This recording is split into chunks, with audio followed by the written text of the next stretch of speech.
but it's pretty consistent with Kail. And so I was kind of thinking to myself, like, why?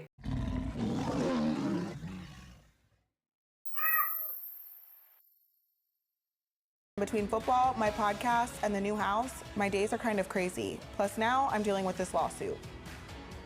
Hello, sir. Hello. I have to say, I love Lux. Like, there's something about that boy that's just like, there's so much sass. He comes out, he doesn't, give a about anything or anybody. Like, it's a vibe. It's a vibe. You ready to go to the new house and go see? I think they put the walls in. That would be cool to see your room with some walls in it. Let's go! 4 kids, 4 different ages, 4 mostly different interests. Is it tricky though to keep everything together without? I mean, no. At this point, I swear to you, at this point, I don't know what I would do without the chaos. Like, I don't know what I would do without it. Yeah. Yeah. So it's like not hard. I just do it.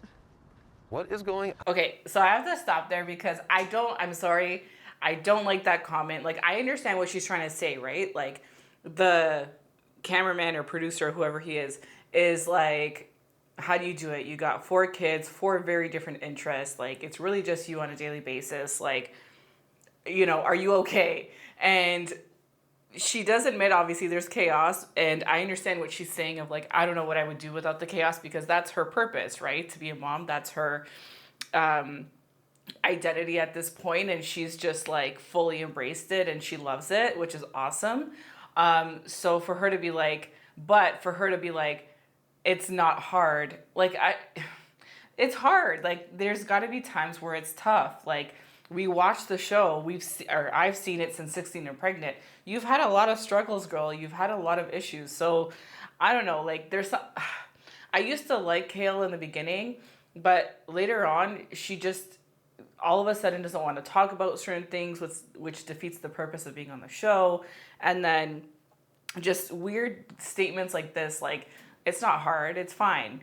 It's like, you sound phony, like you sound fake, and it's just like, why not give an authentic kind of response and be like, you know what, it's chaos, it's really tough. And again, I'll give her, she did say it was chaos, but the way she's saying it is kind of like, it's not hard, I promise you I'm not lying. It's weird. I don't know, there's just something that's not, like, honest about her response, I guess, to me anyway. With Javi. I'm just gonna lay it out there. I know. I was at a football game. No, we're gonna say. No, we're gonna. And it was flirty AF vibe. Not on my end. Have you picked up on that on his end at least? Yeah. It's just like, I would never date a man with kids. So. Even if it's your own. Yeah. Wouldn't happen. I would not. Well, if there's nothing else about Javi, other baby father. Well, I think the thing with Javi, like, I do believe her there, like, not on my end. Javi, knowing him from the start on the show, he's a flirt. He's always going to be a flirt. I think that is, like, just part of his personality. He did have a lot of love for Kail. You could really tell that, when they divorced, he was very, very heartbroken. So, not to say that it's right that he should be flirting with his baby mama in, like, the Kmart parking lot or whatever it was. But yeah, it's, I think the show tried to make it seem like, oh, he's flirting with you. Are you guys, like, pursuing something? Like, no, like, nothing. Like, when I saw this, I was just like, it's Javi. He flirts, Their baby father, Chris. Is Is not up for conversation, ever. we're not talking about that guy? No. Can you talk to me what parenting Lux and Creed looks like? I mean, I have them 99% of the time. And it's hard because there isn't the involvement that the other dads have. We try as much as possible to do third-party pass-offs.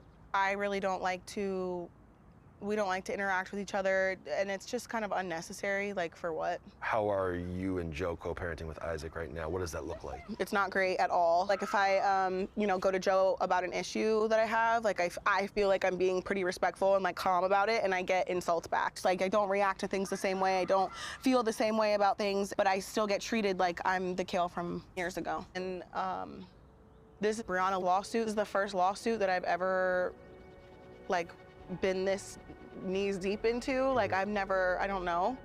Why is this lawsuit important?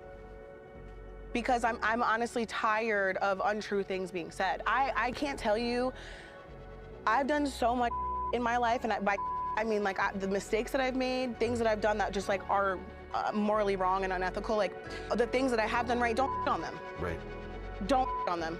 And I'm not gonna take it. So a lot to unpack there. Like, I think it's literally what I just said a few minutes ago. Like, it's so annoying that they even, if you notice, even like during the filming of Teen Mom 2, anytime it comes to Kail, it seems like they need to get like a producer or a cameraman out there to kind of pull out information. Now, I'm not saying she's the only one. It's happened with Brianna and a few other of the teen moms, but it's pretty consistent with Kail. And so I was kind of thinking to myself, like, why, right? And I think it's just like, to be honest, I don't think she has much of a personality. I think she just, kind of, sees Teen Mom as like a, what do you want from me? What do you want to know?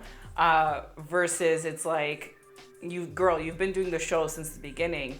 Keep doing what you're doing. Just show your everyday life, which goes back to my point of she doesn't really want to do that anymore. It doesn't seem like she wants to do that anymore, which at that point kind of just make the call, right? But just the way he had to pull out like, okay, what's going on with Chris? Oh, we don't talk about him. Well, he's, the father of two of your sons and like a huge part of your life. And, hence the lawsuit, why she got so mad at Brianna, because Brianna befriended Chris and started talking about their relationship on camera. It's like, oh, well, she doesn't want to talk about this and this and this. Now, if the domestic abuse and stuff like that is true, that's not cool for Brianna just to kind of put that out there. But, Kail has been coming for Brianna for a long time. So I guess that was just her retaliation. Hence now, the lawsuit happening. I don't really feel empathetic for Kail when she says, oh, now I have to deal with this lawsuit. Well, you're the one who wanted it. You're the one who created it. You're the one suing her over a defamation case. Do you really need to be dealing with a defamation case after everything that you just laid out, that you're having issues with co-parenting with Joe and with Javi and like all these things? Like, okay, at this time she wasn't having issues with Javi, but there's like the flirtiness and like, girl, your life is chaotic. Leave the lawsuit alone. Like, why now do you have to go after Brianna for defamation and then be like, don't come after all the things that I've done right? And like, it doesn't make any sense. It sounds like she's just going after her for, because just for ego, right? She's like, oh, I don't like what she said about me. Like, get over it. You know what I mean? You're on a TV show. It is what it is. And other people, not just me, are noticing that you're not talking about certain things. So when you come for one of them, she's going to go digging and she can use her platform to come after you, right? So let me know what you think in the comments below, and thank you so much for watching.